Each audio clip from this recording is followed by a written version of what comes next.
are probably some of the best guitars ever made. This is a 1972 reissue of a 54 model. This was made in 1972, but it's recreating a 1954 model. This Les Paul has a mahogany body, no volute on the back. Later models of Les Pauls going into the 70s, they put this little wood, knot right back there to strengthen the neck. And it's rare, actually, to find these guitars that don't have a crack in the back of the headstock here, because it's just this, place where the wood thins out here, and if the Les Paul, since it's a heavy guitar, if it were to fall over, that can break quite easily. This one has never had anything like that happen. It's got the deluxe Kluson machine heads.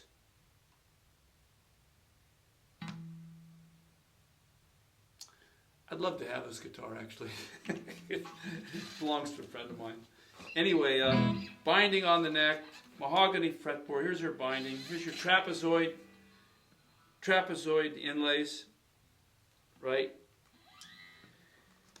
These pickups, P90 pickups, and they used to not have the Gibson logo embossed on them. I don't know if you can see that. Get the camera close. But the actual Gibson logo is embossed onto the plastic.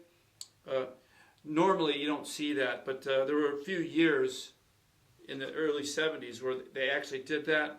One time I was touring and I ordered a Gibson 345 model from West LA Music. I was up in Montana. And when I got the guitar, I opened up the case and here were these pickups that were embossed with the Gibson logo right into the metal on the humbucking pickup, and I was kind of angry. I kind of went, what the heck is this? Well, normally it doesn't have an embossed logo on it, but these are single coil pickups, which give it a brighter sound than your regular humbucking.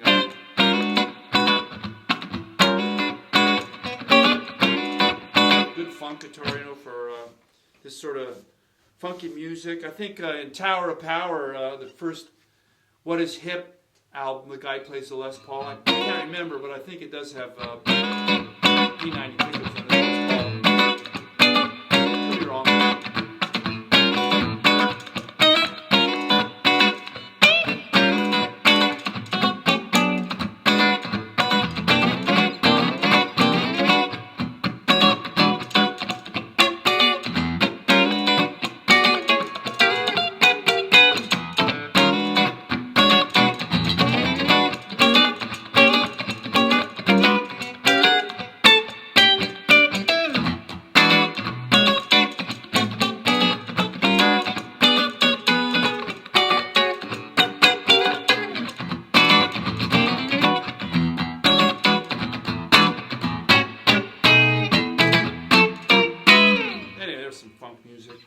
Perfect guitar for that kind of sound.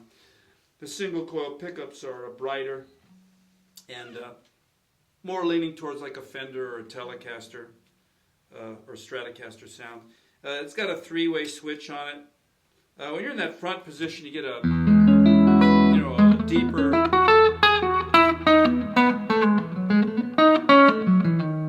deeper jazzier kind of sound. In the back, pickup, it's a brighter.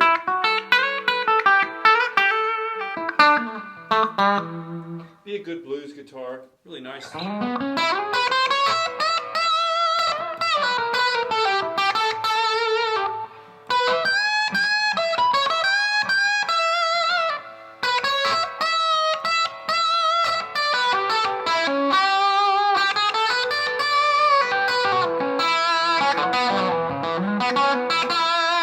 Anyway, it's perfect for that sort of thing. It's already a staple household commodity name type of instrument. It's a Goldtop.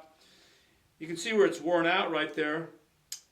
That's maple. So the guitar's got a maple cap on the top, starting right where that inlay is, going right through the guitar, or the binding, excuse me. That's not inlay, it's binding. And you have access to the electronics through these plastic covers. This is a fairly light Les Paul. Normally they're quite heavy, but this one's probably dried out. You know, the older they get, the more the wood releases moisture, and it's a drier or a lighter result because of the drying out. Anyway, also, here's something interesting. Look at this bridge here. It doesn't have any adjustable parts on it, except for maybe an Allen key that can tilt it left or right to set up the harmonics. The only thing that you really can do is, and what I always do if I'm working on these instruments, is I try to intonate the high E and the low E so they zero up on your meter, and the rest of the strings you just have to live with whatever turnout you get. Sometimes they intonate perfectly, and there's been case history of this sort of design where, like on a Les Paul Junior, where they use the same sort of thing where it doesn't really come out intonated correctly. There's like eras where somehow the machining wasn't quite right, but it sounds like this one's playing perfectly in tune to me.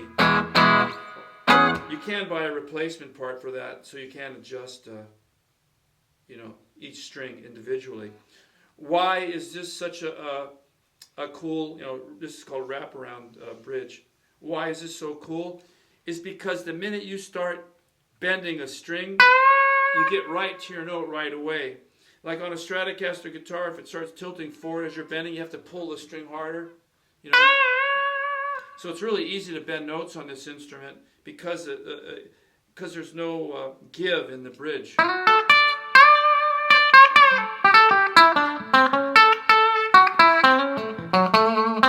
Anyway, this is a 54 reissue made in 1972. Thank you.